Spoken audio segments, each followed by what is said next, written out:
Finalmente la Corte resolvió lo que se venía justamente barajando, que tiene que ver con devolverle estos fondos coparticipables a la ciudad de Buenos Aires. Este fallo nos devuelve una gran parte de lo que nos corresponde.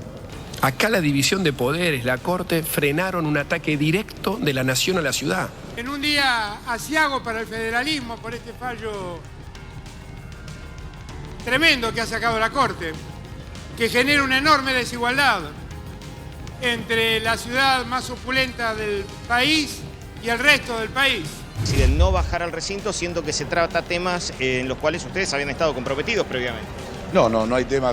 La agenda la hizo el Frente de Todos, convoca una sesión especial el Frente de Todos. En el día de hoy, todos amanecimos con Clarín diciendo el kirchnerismo busca sesionar en diputados con la ayuda de un sector de los radicales. Lo que hubo, a partir de la mañana de hoy, fue un fuerte ejercicio de presión para que aquellos que nos habían comprometido el quórum no estén aquí presentes. Hicieron una travesura para ver si con eso podían quebrarnos, dividirnos. Bueno, le queremos decir que nosotros ratificamos que de esa manera nosotros no vamos a dar quórum. Cuando se trata de ampliar derechos, la derecha no viene. Pareciera ser que los que reclaman todo el tiempo que la Argentina tiene que trabajar y tiene que producir, cuando les toca a ellos poner el cuerpo, deciden por otra cosa. Bueno, muchachos, se pueden ir entonces a veranear al lago escondido, ya está hecha la tarea. La creación de 9 universidades sin decir por qué creamos 9 universidades, con qué recursos lo vamos a sostener. Se hace como si fuera un reparto, si uno lo ve acá, donde están los intendentes y punteros de los distritos. Particularmente al interbloque Evolución, manifestaban su inquietud y su interés. De hecho, uno de los legisladores ha sido autoridad y es autoridad de universidades, o sea que saben y entienden claramente el impacto que tienen. El otro tema es la moratoria previsional, que implica nada más ni nada menos que casi el 0,50 del gasto del PBI. La agenda es una agenda alejada de la gente, con problemas que solo necesita resolver el Frente de Todos. No quieren que haya una ley de moratoria que permita salir de la incertidumbre a 1.500.000 personas que están en edad de jubilarse y hoy no lo pueden hacer. Pero es Juntos por el Cambio, es el diputado Espert, es Milei. ¿Dónde está Milei? El consenso, el quórum, es una decisión política. El que está acá es porque quiere estar acá sentado.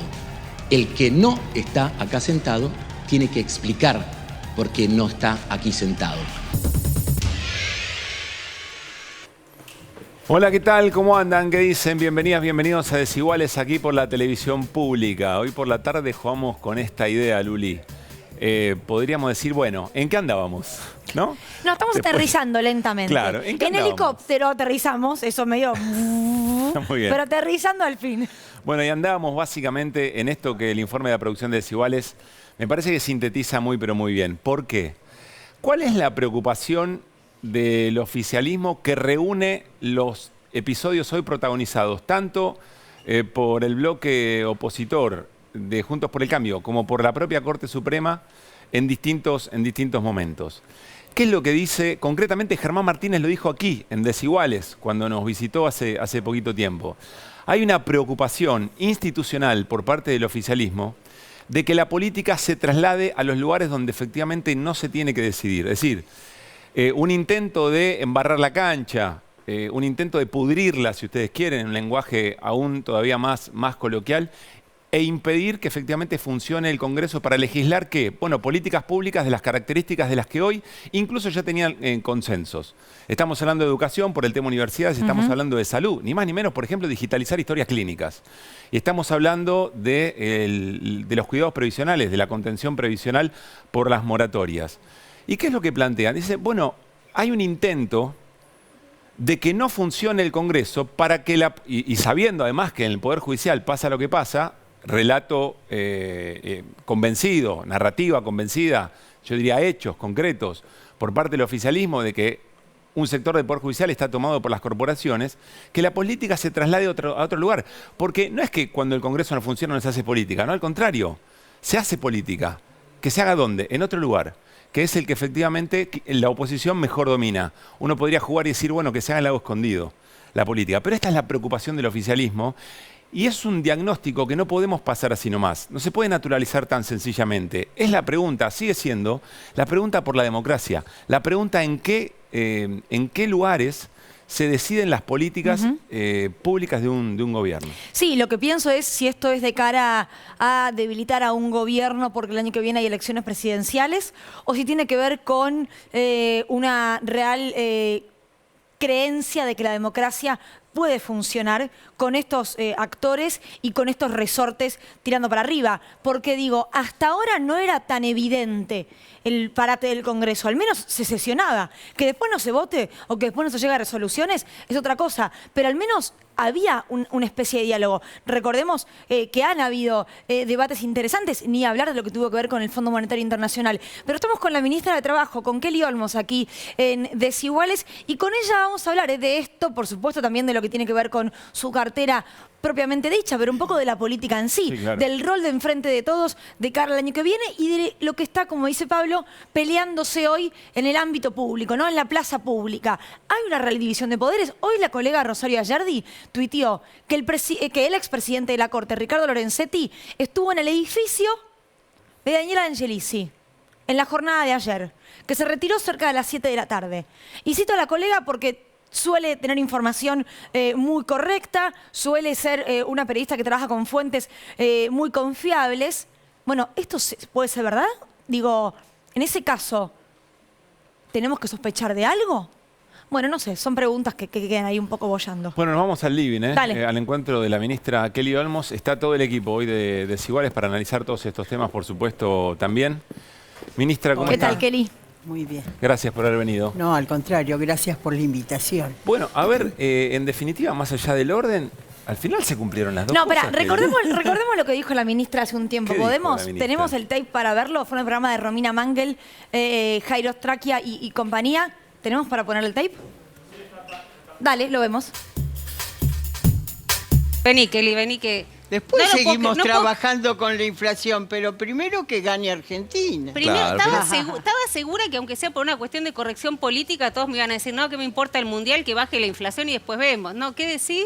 Yo considero que hay que trabajar todo el tiempo por la inflación, pero un mes no va a hacer una gran diferencia y en cambio desde el punto de vista anímico, de lo que significa para el conjunto de las argentinas y los argentinos, queremos que Argentina sea campeón. Te trajo lío, ¿no? Esta declaración. Uy, un montón de lío.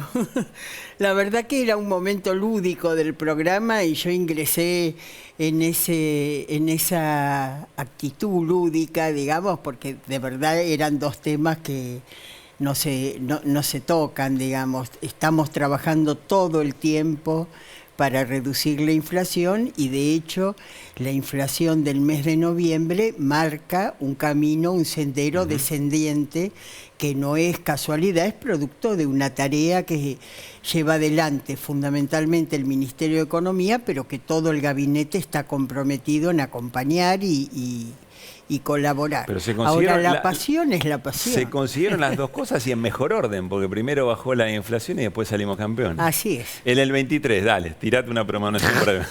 Gana El al 23. frente de todos. ¿Y sale campeón quién? Porque tenemos que hacer el mismo juego. Si me dice Huracán y si se ocurre, yo me desmayo en este momento, pero no creo que pase. Toda la energía puesta en el triunfo electoral. Ok, solamente ahí. ¿Con Alberto como candidato?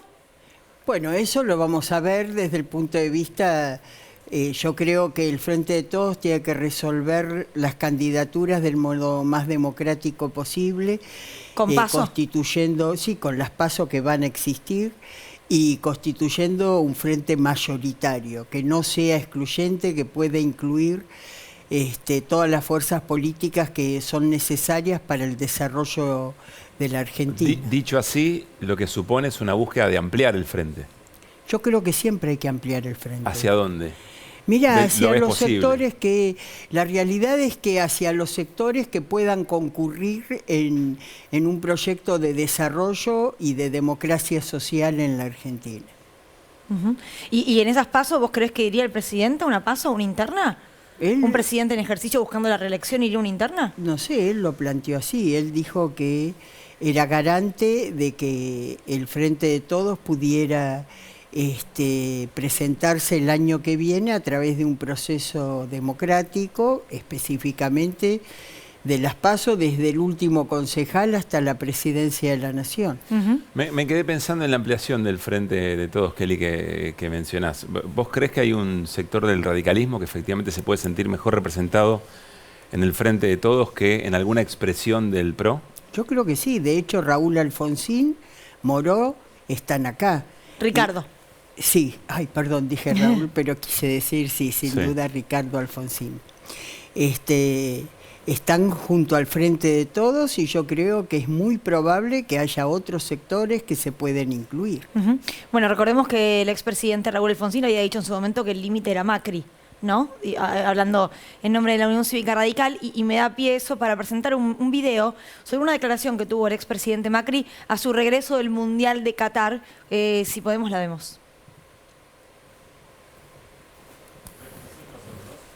Fenomenal el eje de modernización que sigue el Emir es muy potente, ellos no tienen, insisto, complejos, todo se mide, todo se evalúa, todo se capacita, todo lo que queremos uno hacer en la Argentina y los gremios se oponen, acá no hay gremios y se hace, y todo lo que queremos uno hacer en la Argentina y los gremios se oponen, acá no hay gremios y se hace. Murieron miles de obreros, recordemos, ¿no? Por las condiciones de trabajo insalubres para los estadios de Qatar. Y obreros, además, inmigrantes que no tienen ningún tipo de derecho laboral, que no tienen posibilidad de reclamar nada porque son directamente expulsados, sino del país. ¿Qué le responderías? Mira, le respondería que el modelo que él está impulsando es un modelo indudablemente feudal y esclavista, y que no se corresponde para nada con el proyecto de democracia social que nosotros aspiramos para la República Argentina. Y también le respondería con la expresión del propio Biden en Estados Unidos, cuando dijo que la clase media de Estados Unidos no la creó Wall Street, sino los sindicatos. Cuando uno analiza la historia de la Argentina, mientras mejor le fue al pueblo, mientras más derechos tuvieron los trabajadores, y eso se logró siempre con el fortalecimiento de sus organizaciones gremiales, mejor le fue al conjunto del país y además también al sector empresario, fundamentalmente industrial. Eso es dato, ¿no es opinión? Eso es un dato, pero empírico, absolutamente comprobable. Cuando le va muy mal a los trabajadores, se los desempodera, se les saca derechos, la realidad es que puede ser que haya un sector financiero, especulativo, al que le vaya un poco mejor. Pero el conjunto se empobrece, la Argentina se ha achicado en esas circunstancias, así que me parece que realmente la propuesta que hace Macri... ellos la están planteando como toda una revolución cultural del futuro, y la verdad que es una propuesta reaccionaria muy del pasado. Kelly, antes de ir al empleo y el salario específicamente, ¿vos crees que esto que Macri dice tiene intención real de llevarlo a cabo? Y si la tuviera, ¿lo puede llevar a cabo en la Argentina con las resistencias sociales que históricamente ha tenido? Yo creo que sí, que tienen la intención real. Lo dice él desembosadamente, cosa que en el año 2015 no hacían, porque en el 2015 ellos decían, no, nosotros venimos a mejorar lo que está mal y a mantener lo que está bien. Es decir, venían en una actitud realmente de ocultar sus verdaderos objetivos, pero en la actualidad ellos van directamente por lo que denominan reformas estructurales, que quiere decir derogación completa del sistema de derechos. Pero saben que van a tener una resistencia muy fuerte, la histórica resistencia Mira, Rodríguez en la Larreta Argentina. siempre dice que en los primeros 100 días hay que hacer las reformas estructurales. La aspiración de ellos es esa, digamos, tratar de que el impacto de un posible, que yo aspiro que no suceda, triunfo electoral, deje a la sociedad en un estado de poca capacidad de respuesta, como Naomi Klein dice, digamos, en su teoría del shock, para imponer esas reformas rápidamente y reducir el grado de resistencia social. Bien. Vamos a los números actuales porque hoy se conocieron cifras sobre empleo y desempleo. Entiendo que la tenemos la placa para compartir. Genial, ahí está. 7,1% en el tercer trimestre de 2022. Esto, Flor, por ahí me puedes ayudar vos también. Pero es una caída importante con respecto al mismo momento del año 2021, ¿no? Así es, sí. Tenés ahí una caída con respecto al mismo trimestre. En general, cuando se habla de estadísticas, comparás contra el mismo trimestre del año anterior por un tema de estacionalidad, tenés una caída interanual, pero si comparás contra el trimestre anterior, es decir, el segundo trimestre de este año, ahí tenés una suba porque había sido 6,9% y ahora el dato que nos dio el informe del INDEC de hoy fue de 7,1%. ¿Qué evaluación haces, Kelly? Yo agrego algo. Disminuyó el desempleo, pero aumentó el trabajo informal. Sí, y también el trabajo formal. Desde... Más el informal. Sí. En unos 2 puntos más o menos. Entre el tercer trimestre del 2019 y la actualidad, hemos creado 820.000 puestos de trabajo nuevos. Es decir, revertido toda la caída de la pandemia y tenido una capacidad de creación de empleo muy vigoroso, que como bien señalás, no es solo empleo formal, pero hay un importante crecimiento del empleo formal y también del autoempleo y del empleo informal. Para nosotros, la condición de que el trabajo vuelva a fortalecerse desde el punto de vista de los derechos pasa también por el hecho de que siga el proceso vigoroso de creación de puestos de trabajo. Así que la verdad que todas estos números que hoy expuso el INDEC y que surgen de la encuesta permanente de hogares son muy, muy auspiciosos. Además, da una dinámica muy positiva de creación de empleo para los 2 sectores que en general aparecen más rezagados, que son las mujeres y los jóvenes. Y bueno, la verdad que nosotros entendemos que esta creación de empleo vigorosa es condición necesaria para ir por las cuentas que tenemos pendientes. Nico. Ministra, ahí me agarro de lo que decía Pablo recién, mi compañero.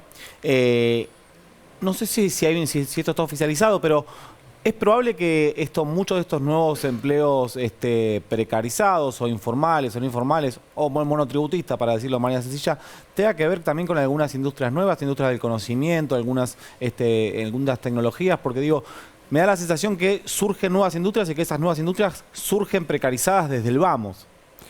Mira, es un gran debate, tanto el tema, digamos, de la actividad informática como de lo que es el empleo de plataformas, que como muy bien vos señalás, son los sectores donde es más dinámico esto del autoempleo o incluso de la informalidad. Así que sí, es uno de los debates que tenemos que desarrollar y tenemos que ver cómo poderle dar respuesta. Estamos trabajando.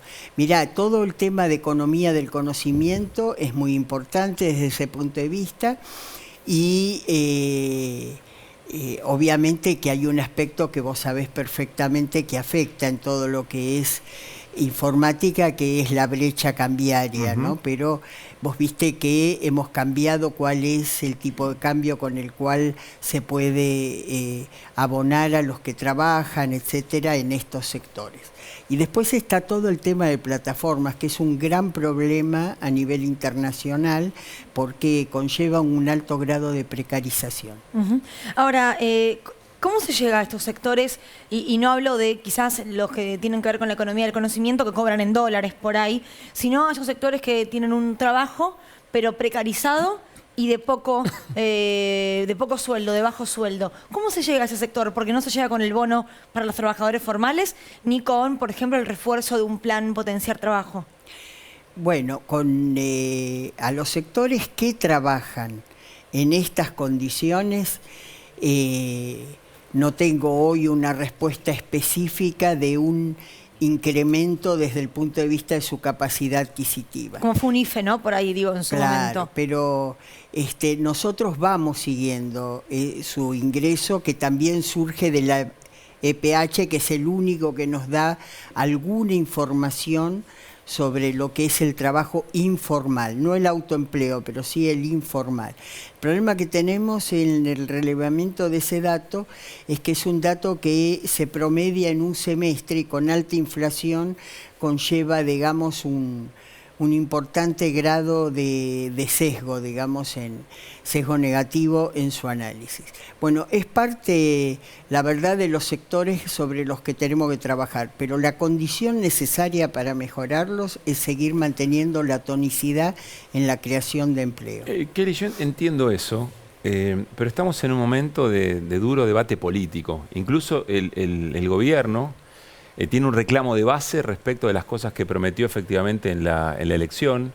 El Poder Ejecutivo a veces demuestra poco poder de fuego porque tiene al Poder Judicial, que le condiciona el desarrollo de políticas públicas, y el Congreso parado, donde solamente puede sacar cosas consensuadas, y ni eso en este momento. Y yo te escuché decir en aquel momento, cuando salió el tema del bono, no tengo anuncio para esos sectores, que son los sectores más necesitados. ¿No sabe a poco? O te voy a decir, le digo más en términos personales, me sabe a poco como respuesta. Y no digo que sea toda tuya la respuesta, evidentemente es del conjunto de las políticas que tiene que desarrollar un gobierno.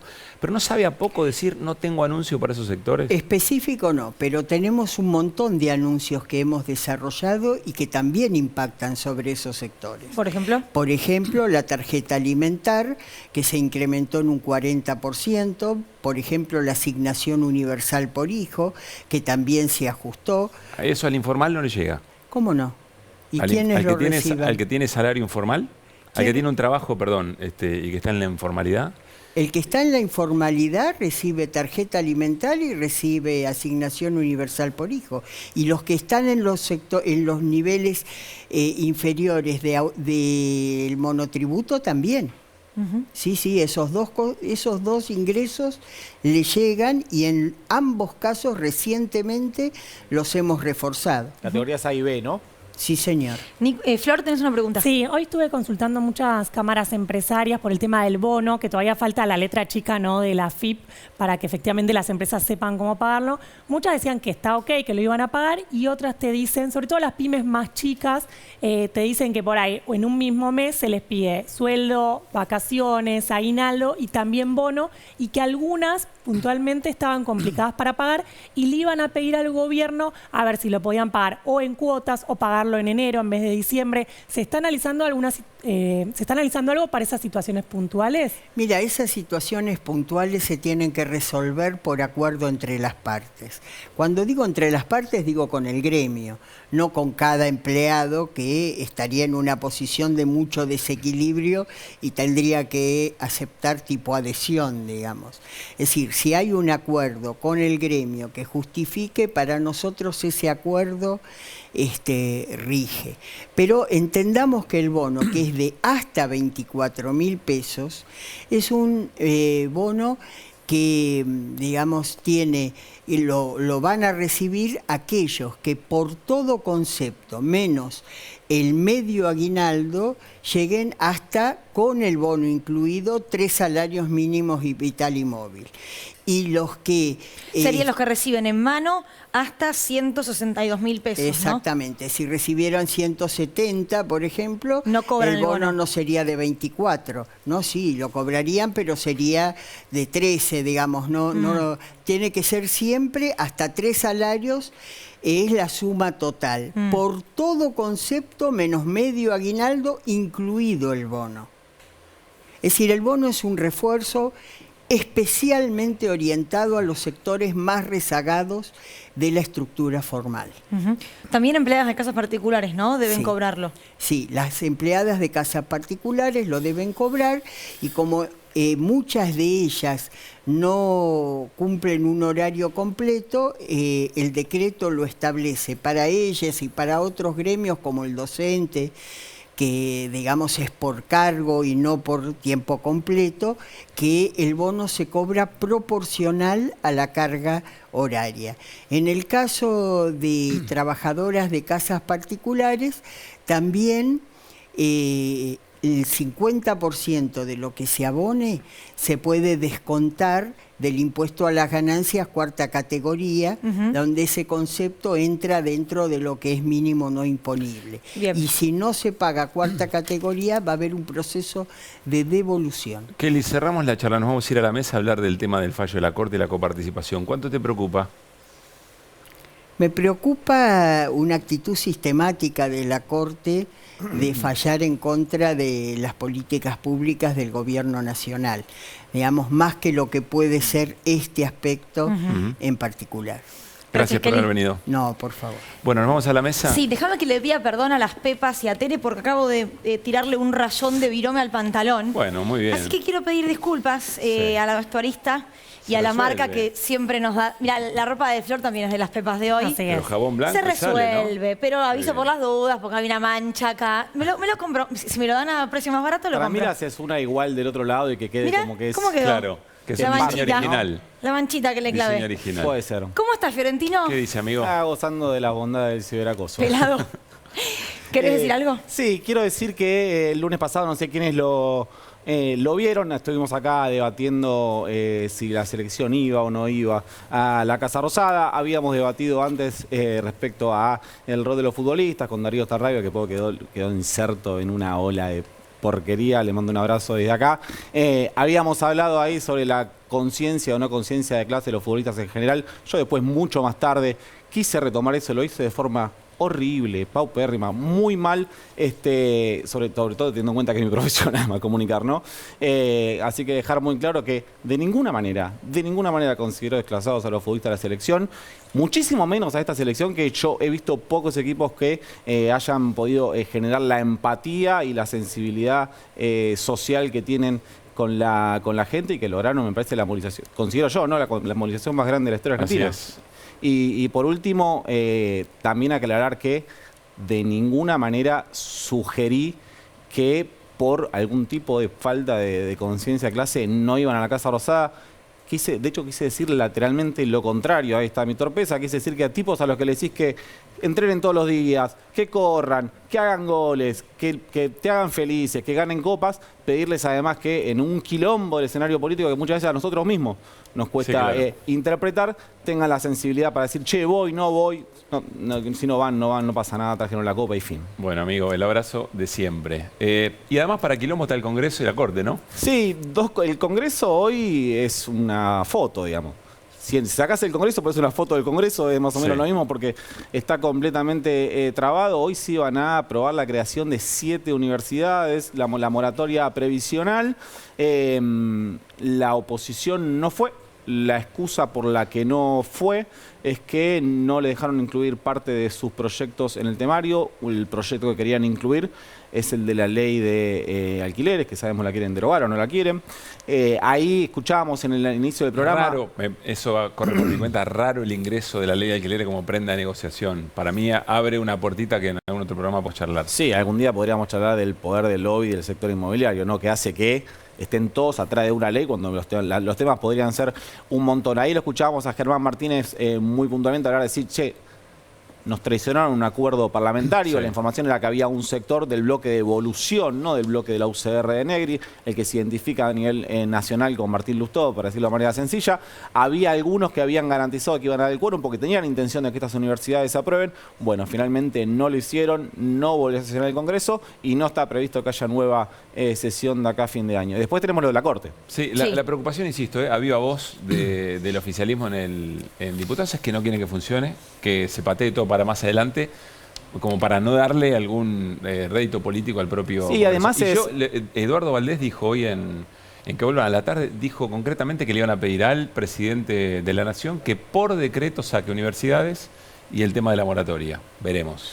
No, y además está la futbolización también del análisis. Pues hoy todos los titulares eran derrota del oficialismo. Claro. Derrota, es como tenés 7 universidades menos. Sí. La derrota es del oficialismo. medio raro. Bueno, después teníamos lo de la Corte, que traje unos números para que tratemos de entender lo que pasó. La Corte sacó una medida cautelar, estableció, prácticamente le duplicó la coparticipación a la Ciudad de Buenos Aires, que había vuelto a ser del 1,4%, la estableció en el 2,95%. Eso tiene que ver con los recursos que la Nación tiene que transferir a la ciudad para financiar la policía de la ciudad. Fíjate, ahí tenemos la primera placa, ¿no? Que es, si con el 1,4% este año le hubiesen correspondido 140.000 millones a la ciudad, con el 2,95 de la Corte Suprema, 295.000, con el 3,5 que le ha dejado Macri, 348.000 millones. Es decir, la diferencia es abismal. Mirá, vamos a la segunda placa, que aparecen unos números que me parece que son un poquito más interesantes. Este es el presupuesto total de la Ciudad de Buenos Aires. Esto es lo que la Ciudad de Buenos Aires dice que perdió con la quita de coparticipación. El 21% de su presupuesto, ese es un número que está oficializado por parte de fuentes del gobierno de la ciudad. Pero a mí me parece más interesante la tercera placa, que es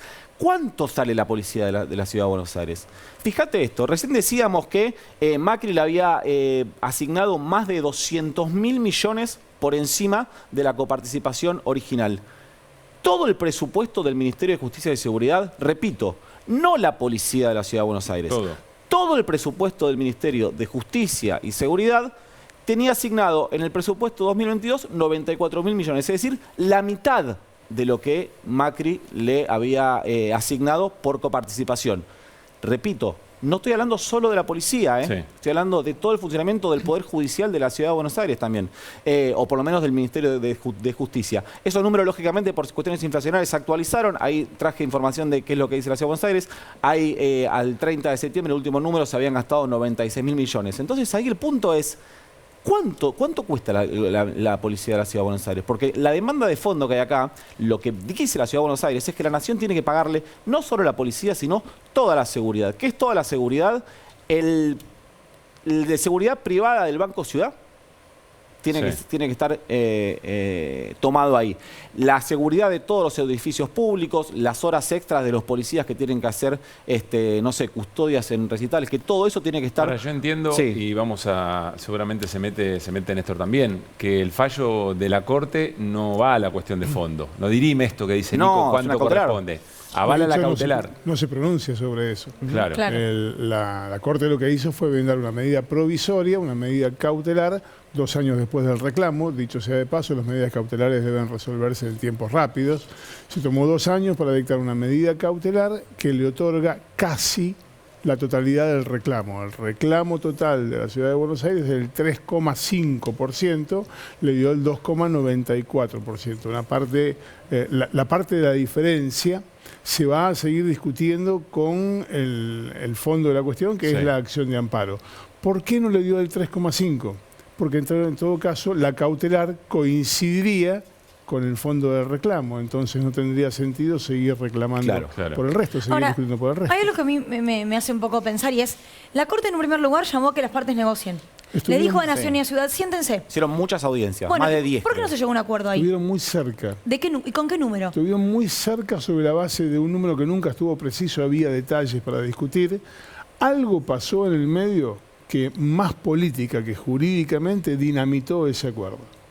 Y le permitió a la Corte hoy tomar una postura claramente política. Bueno, pero digo, a la Corte siempre toma una postura política y siempre sabemos para qué lado la toma. Ahora, la política, a la cual le reclamamos también un lugar importante y a la cual estamos diciendo se condiciona desde poderes reales, cuando le dan 10 audiencias para que se pongan de acuerdo, no lo logran. Pero para ponerse de acuerdo necesitas 2. Sí, y en teoría, por supuesto. Y si el triunfo de uno es el desacuerdo, entonces tenés un problema. No, pero perdóname, si hubo 10 audiencias y se estuvo por llegar a una negociación, digo, se dio de los dos lugares. Bueno, pero ¿qué se metió en el medio? ¿Qué es lo que dice Néstor? La verdad es que no lo está sabemos. claro, no está claro. Y alguien gana en el desacuerdo. Tal cual.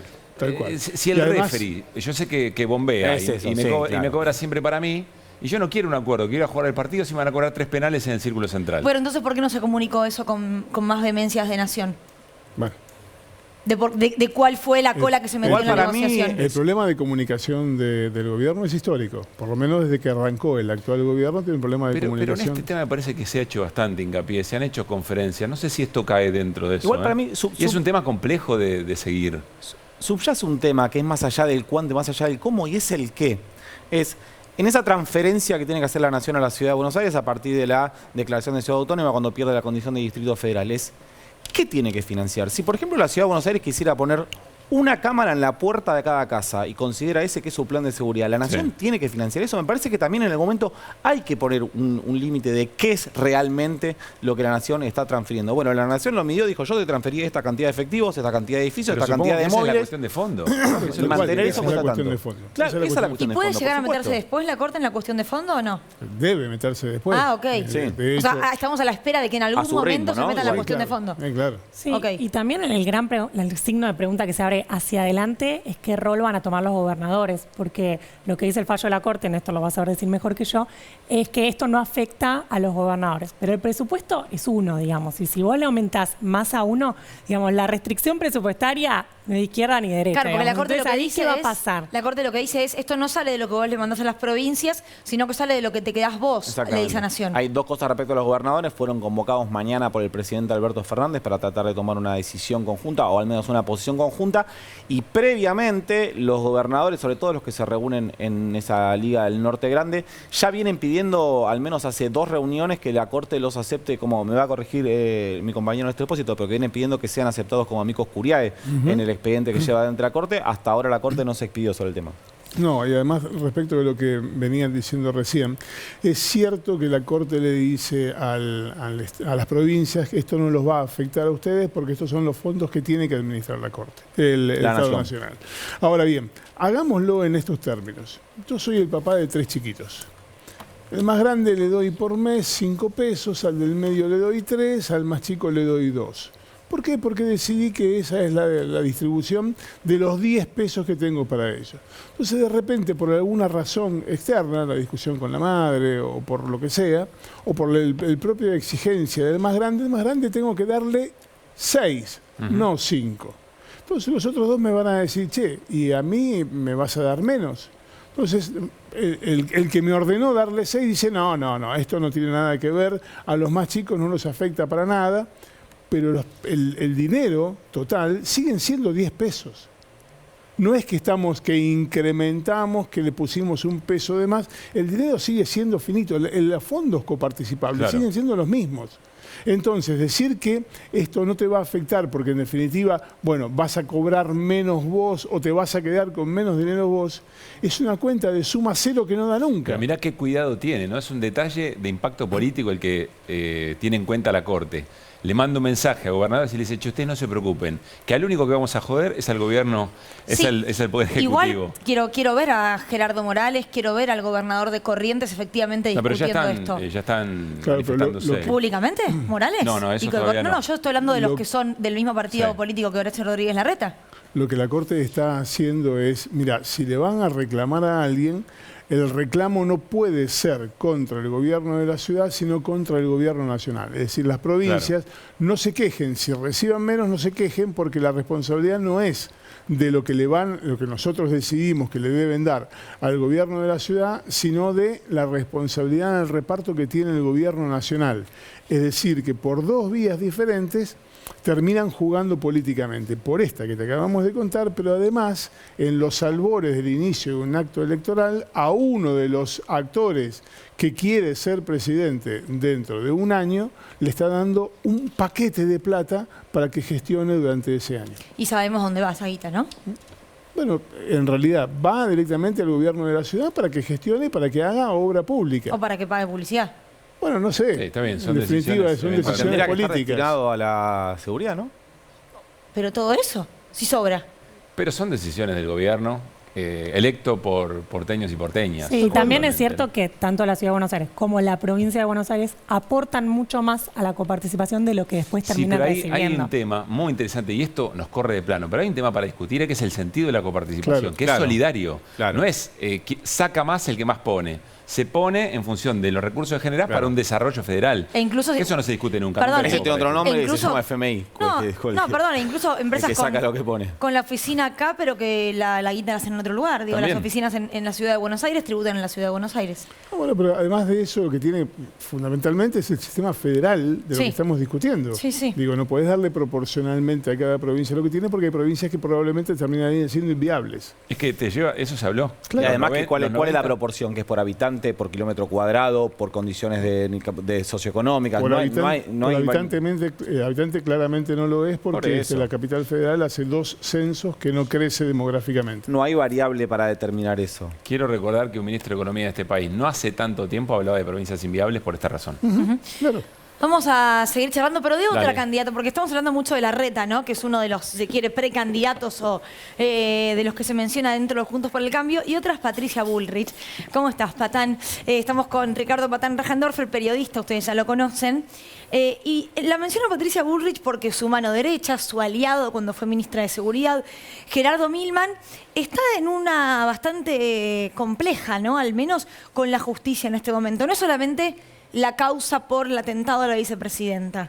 Sí, o mejor dicho, la causa por el atentado de la vicepresidenta, específicamente su famosa frasecita, cuando la maten yo voy a estar en la costa, fue el disparador, y nunca mejor utilizado esta palabra, de su poliderrumbe, yo diría. ¿Su ¿no? qué? Su poliderrumbe. Es como el poliamor, pero de derrumbe. Claro, Bien. un derrumbe polimorfo. Un derrumbe polimorfo porque por un lado saltan a la luz ciertos aspectos de su vida personal, como su fervor por los placeres arancelados de la carne, y por el otro lado salta una serie de delitos, exacciones,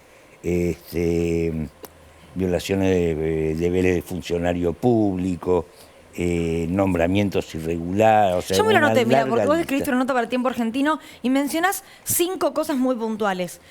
Contrataciones dudosas en el Ministerio de Seguridad, de 18 agentes de inteligencia que nadie sabe bien Jamás quiénes son y qué prestaron hacían. servicios, jamás prestaron servicios las personas mencionadas. 18 personas. Sí, una de ellas incluso se enteró por los diarios que era agente de Mirá, inteligencia del Ministerio de nombrado Seguridad. claro.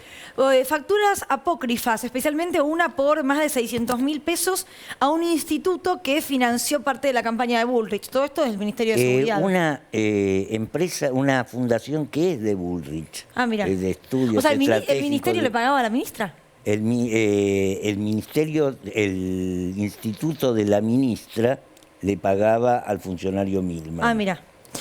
Otra por las fotos de Amado Vudú, ¿se acuerdan, no? Las famosas fotos de Vudú en pijama Con la filtración de esas y descalzo imágenes. en su casa. Exactamente. La filtración. Esa particularmente, que la está llevando adelante, creo que el juez Rafecas, la acusada es Patricia Bullrich.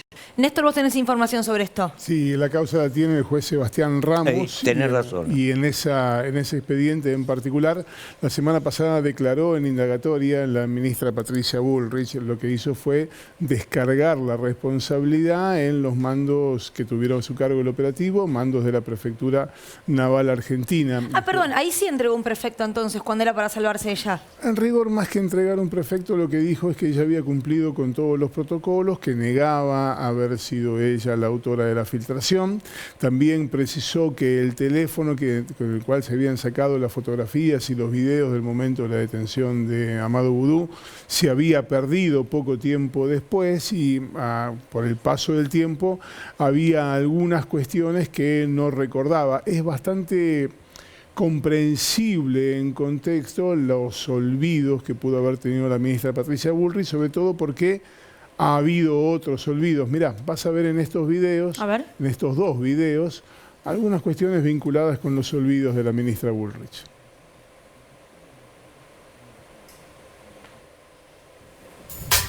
La pregunta es formal y de rigor en estas declaraciones es si usted tiene algún antecedente penal con anterioridad a la formación de la presente causa que tenga para informar al tribunal. ¿En relación a esta causa? No, antecedente general. Es una formalidad que base a los antecedentes penales de las personas que... No, creo que no. Cada vez que saqué el registro de antecedentes penales no tenía ninguna. Muy bien, perfecto. Estaba pensando si tenía alguna de cuando era muy joven, pero no. Muy bien, doctora. Si usted tiene algún antecedente penal, perfecto. Estaba pensando si tenía alguna de cuando era muy joven, pero no. Ahí hay una alusión a cuando era muy joven. Recordamos Patricia Bullrich en su juventud tuvo una militancia activa en los movimientos guerrilleros que participaron en la vida política de la Argentina, y es de allí cuando dijo, bueno, no recuerdo si de aquella época. Es curioso porque esto ocurrió la semana pasada. En 2021, hace un poquito más de un año, Patricia Bullrich recordaba esto. Vos eras muy joven, estuviste presa siendo joven. Sí, en el 75, sí. ¿También por quilombera? Bueno, porque era la Juventud Peronista y un día estábamos pintando la pared de la Facultad de Filosofía en la calle Independencia y nos agarró la policía, ¿no? Y bueno, nos llevó a la comisaría y ahí estuve presa y ahí me quedé varios meses presa. Mira vos. Bueno, una cosa es la declaración periodística y otra cosa es la declaración en una sede judicial. Puede haber olvidos o faltas de precisiones. Estas cosas son bastante frecuentes, suelen pasar. Yo he visto a personajes muy connotados que al momento de declarar ante un juez, bueno, tropezaban, balbuceaban y tenían olvidos de esta naturaleza. No estoy diciendo que le haya pasado a la ministra. Esta confrontación que acabamos de hacer entre lo que dijo en 2021 y lo que dijo en la indagatoria forma parte de esas cuestiones que pueden ocurrirle a alguien que declara. No es esto lo más importante.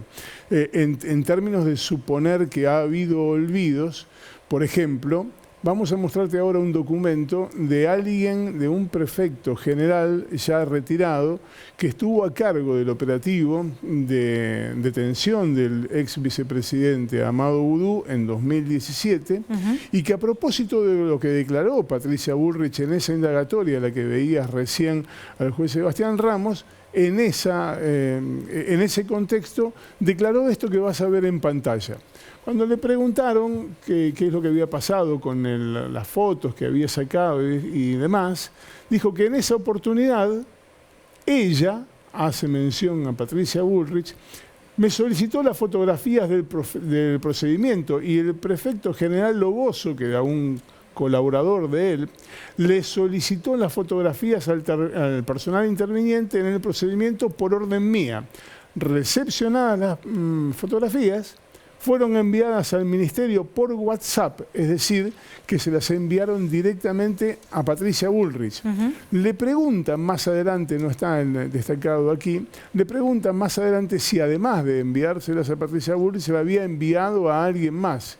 Y él dice concretamente y lacónicamente no, que la única persona que se había recibido era Patricia Bullrich. O sea, esa declaración es la que termina generando la indagatoria de la exministra. Las fotos del procedimiento de detención de Amado Boudou se las pide el ministerio, a la única persona que se las envía es efectivamente a la ministra o al entorno de la ministra, y de ahí a la filtración. El prefecto lo que dice es que era habitual que en los procedimientos que interviene la prefectura, para garantizar que se hayan respetado todas las garantías constitucionales, se saquen fotografías y se filme. Y que también es habitual que se lo envíen a Patricia Bullrich. En esta causa lo que se investiga es la filtración, no el procedimiento, sino la filtración. Esas fotografías, según reconoce el mismo prefecto, a media mañana de la madrugada en que había sido detenido Amado Boudou, estaban en todos los medios de comunicación. Otra de las causas, es una que mencionó Néstor hace un tiempo aquí en Desiguales, tiene que ver con el sobreprecio en la compra de 3 lanchas israelíes. Un sobreprecio que está calculado en más de 29 millones de dólares, ¿es así? Exactamente. Milman como también responsable de esa transacción. Mira, no tengo particularmente el dato específico de la participación de Milman, pero el Ministerio de Seguridad, a través de la propia Patricia Bullrich, con la firma de la propia Patricia Bullrich, compra 3 lanchas israelíes artilladas, que es para, digamos, combates navales a mar abierto, para patrullar la hidrovía. Ya de por sí eso es un dislate, ¿no? Pero efectivamente con un sobreprecio de 29 millones de dólares, ¿no? Algo parecido pasó entre esa misma empresa israelí y algún gobierno de Nigeria hace como 5 o 6 años. Los hacedores nigerianos de ese negocio fueron denunciados están por todos corrupción. presos. Ah, qué lindo. Están todos presos. Y los funcionarios israelíes, los ejecutivos israelíes de la firma De esa negociación con de Nigeria. esa negociación también. están también presos. Ahora llegamos a la última causa, quizás es la más importante actualmente, tiene que ver con el rol de Gerardo Milman, supuestamente sabiendo que tenía información sobre este atentado. Y aparece la figura de Teco, que se llama Fernando Villares. ¿Quién es Teco Villares? Sí, mira, por ahora, en esta historia del magnicidio en grado de tentativa, se deslizan los eslabones de dos posibles terminales políticas del asunto. Una es justamente la del tal Teco. Teco en realidad se llama Fernando Villares, y Fernando Villares fue el jefe de gabinete de Milman. Fue el jefe de gabinete en el Ministerio de Seguridad. Ahora bien, esto nos remite a otro personaje, que es el tal Hernán Carroll, que es el caudillejo de Nuevo Centro Derecha, que es un grupo... Sí, el hombre al que Sabac Montiel desde la cárcel le dice: hacete cargo de mi defensa porque tenés plata. Exactamente. En ese pedido vos no se lo hacés a cualquiera, y ese pedido particularmente tenía un tono de resentimiento abandónico, ¿no? Lo cierto como de es mandarlo que, al frente, digamos. de mandarlo al frente, como diciendo, me dejaron acá colgado de la palmera, digamos, hacete cargo, macho. Resultó ser un activo militante de ultraderecha, conocido por Patricia Bullrich, por Waldo Wolf, por Javier Milei, candidato a concejal por La Libertad Avanza, etcétera, etcétera, etcétera. Y saltan sus vinculaciones con los copitos. Saltan sus vinculaciones con los copitos, fundamentalmente a través de llamadas entre ellos detectadas por el rebote de las mismas en las antenas. Salta también la presencia en una ocasión de Carroll en el domicilio o en el galpón de Gustavo Carrizo, que es uno de Gabriel Carrizo. Gabriel Carrizo, tenés razón, que es uno de los detenidos. O sea, las antenas de celular lo que dicen es: Carroll tuvo charlas con Brenda Uliarte por teléfono, con el primo de Brenda Uliarte. Exactamente. Fue a un cumpleaños al que fue también Sabac Montiel, del negro Almeida. Exactamente. Que fue también Sabac Montiel a ese cumpleaños. Y le hizo un reportaje a la Uliarte por Instagram. Claro, Carroll. Después de que salió en Crónica, hablando en su momento por la venta de copos, contra los planes sociales y demás. Ahora bien, Carroll, por otra parte, es muy amigo, pero muy amigo del tal Teco. Del tal Teco. Hernán Carroll es muy amigo, claro. Jefe de gabinete exactamente, con el cual incluso hizo muchos viajes internacionales. Uno no viaja varias veces al exterior. Con la misma persona. ¿Pero qué quiere decir, Ricardo? Que por toda esta línea, o por todo este árbol, si vos querés conexiones, ¿Milman podría saber la fecha? Exactamente, ¿O podría conocer en realidad el y intento no de solo asesinato? por esa línea, sino que también hay otra línea, ¿Cuál? que es la siguiente. La Miss Argentina Gómez Mónaco. Sí. La Miss Argentina Gómez Mónaco, que era una de las interlocutoras de Milman. Asesora de él. Asesora de él y interlocutora cuando la maten. Voy a estar camino a la costa. Y esa frase ya de por sí, digamos, implica un conocimiento previo a esa frase de ellos, ¿no? Porque si a vos te dicen, cuando la maten voy a estar en la costa, vos preguntás, ¿cuando la maten a quién? Ellas no preguntaron eso. Bueno. Si es que la charla existió. Claro. ¿Se acuerdan que hubo 2 reportajes a Brenda y en Crónica. Esos reportajes previos al atentado y absolutamente coacheados, digamos, se los encontraron 2 veces cuando andaban de pesca los mobileros. No, estaban cauchados, estaban pactados de antemano. ¿Qué se dijo ahí? Se dijo que se despotricaron los planes sociales, pero el asunto es el siguiente.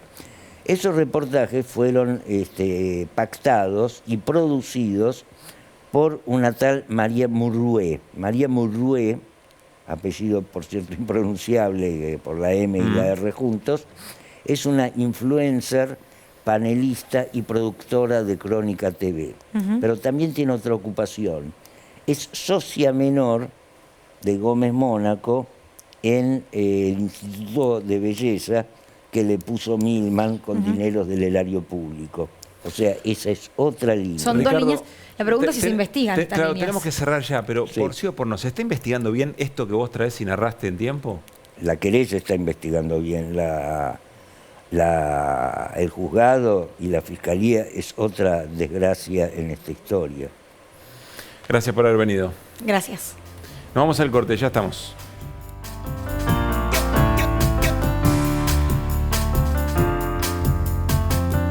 Es necesario contar con una flota de vehículos acorde a los tiempos que corren. Por eso, a la hora de renovar el parque automotor, piense solo en el especialista. Naviran Mercado, subastas online. Porque cuando tú te vas a colocar el arnés, vas a darle también otro tipo de placer. Placer. Placer, anótalo. Anótalo. No todas las mujeres tenemos el recurso de ponernos un espejo y mirarnos. Yo siempre miro,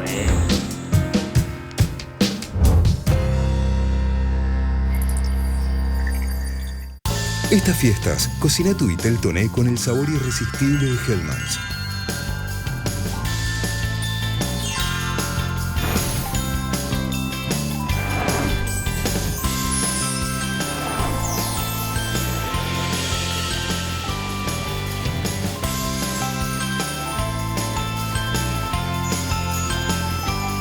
Hellmann's, el sabor irresistible de las fiestas. ¿Protección antitranspirante o cuidado de la piel? Ambas. Nuevo antitranspirante DAV, con 1/4 de crema humectante, ahora enriquecido con óleo de origen natural, que ayuda a restaurar los nutrientes de la piel. DAV, 48 horas de protección sin dañar tu piel. No queda otra que levantarse y seguir adelante. A no bajar los brazos, la Argentina está con los jugadores. Tenemos todas finales. ¡De Leo! ¡Sos muy grande, Leo! Sé que tengo 45 millones de argentinos atrás mío. Nosotros no tenemos que dejar de creer en nuestro fútbol. Tranquilidad, partido a partido. Soy bien afortunado de haber nacido en nuestro país, lo amo. Leo se sintió un poco tocado y demostró que es el mejor de todos los tiempos. Yo soy un grande, soñé en toda mi vida grande desde que tengo 6 años. Diego desde arriba no está viendo, no está empujando.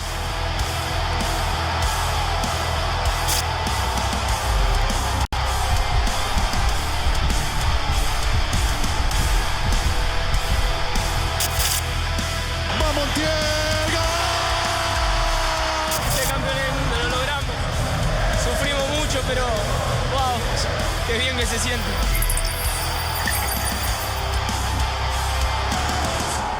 Tu pelo está expuesto a diferentes factores que lo dañan. Descubrí el nuevo Sedal con colágeno y vitamina C, que regenera las fibras debilitadas de tu pelo y le devuelven la luminosidad. Viví tu pelo regenerado y luminoso como nunca antes con el nuevo Sedal colágeno y vitamina C.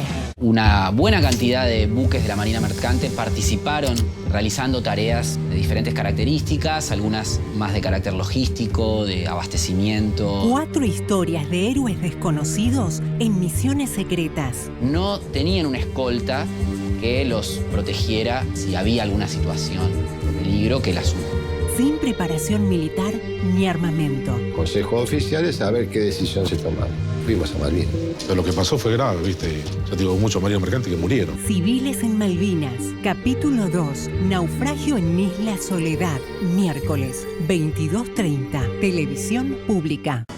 Festival por una Argentina sin Chagas.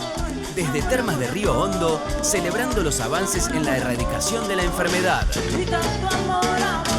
Con Tita Print. La argentinidad. La Versuit. Al palo, la argentinidad.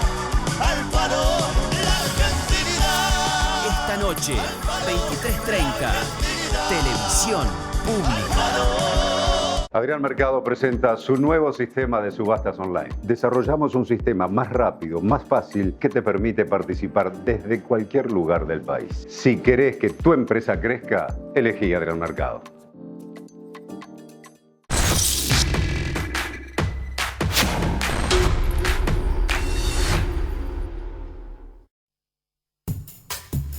Bueno, muy bien, estamos cerrando ya Desiguales. El año estamos cerrando.